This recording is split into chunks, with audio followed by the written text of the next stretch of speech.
e à global.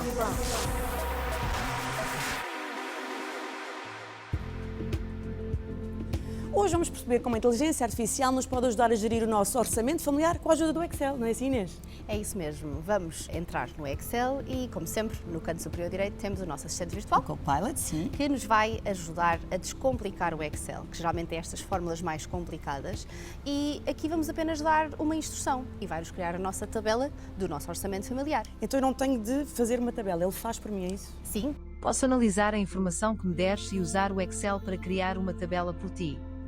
por exemplo, o rendimento, o supermercado, a internet, todas estas variáveis vamos dar ao Copilot e também vamos pedir para ele adicionar 3 colunas. Uma com os valores que prevemos gastar por mês, outra com os valores ao fim do mês que realmente gastamos Sim. e a diferença entre os dois para perceber onde é que nós poupamos ou gastamos a mais do que prevemos.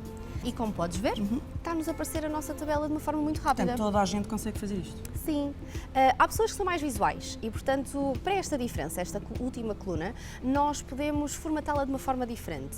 Sem estar aqui à procura do botão de onde é que se faz a formatação. Pedimos à inteligência artificial para fazer isso para nós. Vamos pedir para, sempre que nós poupamos dinheiro, não gastamos face ao que previmos, vai-nos aparecer a verde.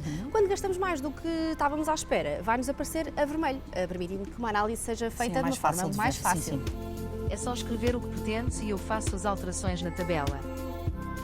E eu posso pedir para a inteligência artificial me ajudar a poupar? Sim, por exemplo, o supermercado, que dá-nos algumas sugestões, ou, por exemplo, a eletricidade, quais são os dispositivos que nós podemos desligar à noite, e são algumas pequenas mudanças que podem ser fulcrais para uma poupança futura. Obrigada, Inês. Viu como a inteligência artificial nos pode ajudar a gerir o nosso orçamento ao fim do mês? Para a semana vamos dar-lhe mais dicas para facilitar a sua vida. E à global.